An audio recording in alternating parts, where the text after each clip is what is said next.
Assalamualaikum warahmatullahi wabarakatuh. Kembali lagi bersama saya Sri Purna Mining Room. Nah, pada video kali ini saya akan mencoba mengkritik karya susastra anak di era atau di zaman sekarang.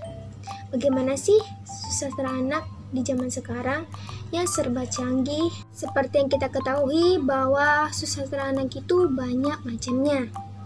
Sastra anak adalah bacaan anak atau sastra anak adalah genre sastra yang ditulis dan diterbitkan untuk anak-anak. Walaupun demikian, bacaan anak bisa disukai oleh semua kalangan, dewasa, remaja, ataupun anak-anak yang sebagai tujuan utamanya.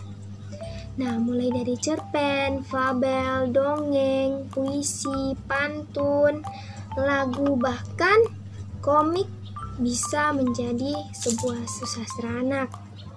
Banyak variasi yang sudah dihasilkan untuk karya sastra anak ini. Contohnya saja pada tahun 2000-an terdapat sebuah majalah khusus yang dibuat untuk anak-anak yang berisikan tentang susastra anak, yaitu Bobo.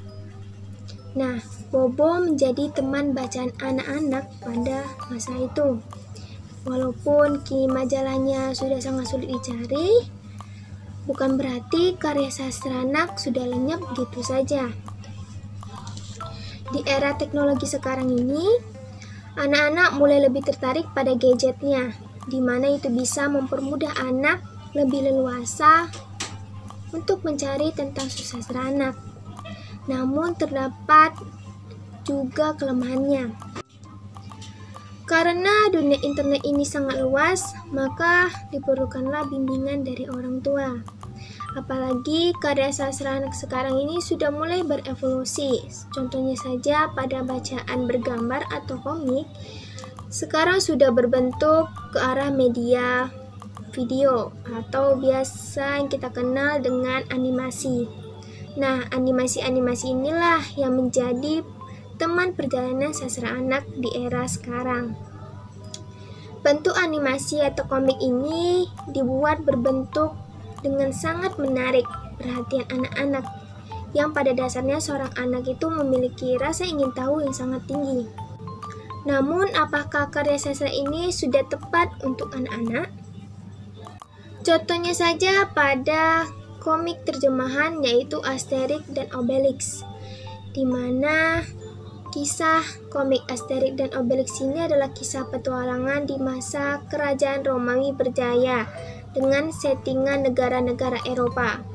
Dalam komik ini banyak informasi pengetahuan tentang keadaan, topografi, dan keindahan alam di negara-negara Eropa, serta adat istiadat negara-negara tersebut. Semua informasi ini sangat berguna untuk menambah wawasan pengetahuan anak dan semua orang yang membacanya.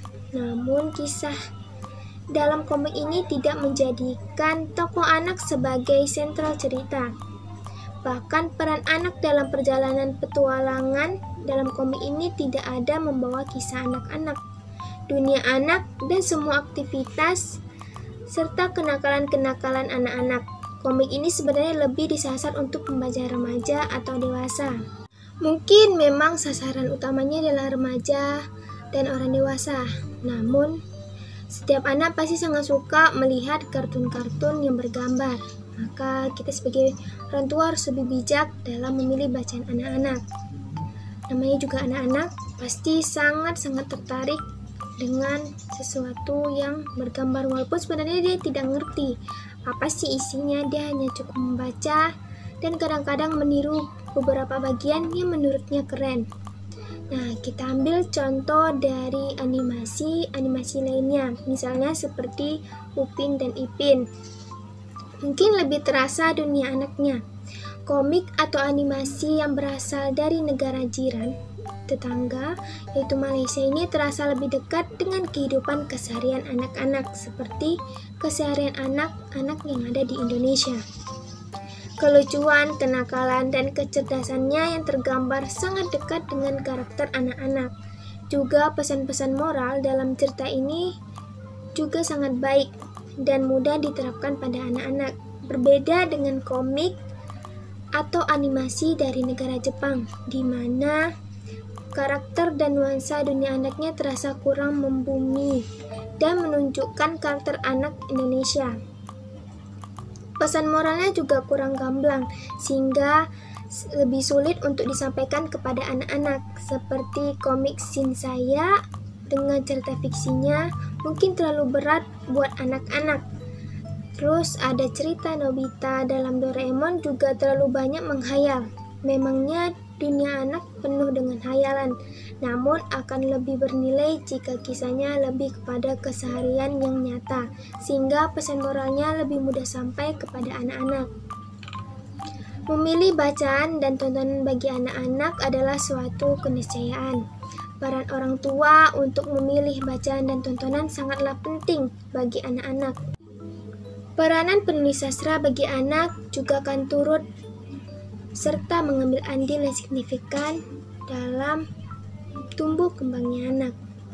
Para sastrawan, penulis cerita anak atau animator tanah air tidak perlu ikutan-ikutan menciptakan tokoh-tokoh superhero seperti pada karya sastra luar negeri, karena cerita keseharian anak-anak di Indonesia juga sangat beragam dan menarik untuk dijadikan cerita bagi anak-anak. Contohnya aja seperti animasi Adit dan Sopo Jarwo, itu lebih terasa dunia anak-anaknya. Lalu banyak sekali pesan moral yang dapat disampaikan kepada anak-anak dengan mudah dan ringan. Maka dari itu kita harus tetap mendukung karya-karya sastra anak Nusantara. Mungkin hanya ini yang dapat saya sampaikan. Semoga bisa membuka pandangan kita tentang kesusastraan anak di Indonesia. Bisa dibilang kesusastraan anak di Indonesia masih sangat minim perkembangannya, karena rata-rata sastra yang ada di Indonesia ini lebih mengambil sasaran untuk remaja dan orang-orang dewasa. Kita sebagai generasi muda dituntut untuk tetap melestarikan kesusastraan anak, agar anak-anak bisa mengenal sastra dan mencintai karya sastra dari negerinya sendiri. Sekian dari saya. Wassalamualaikum warahmatullahi wabarakatuh.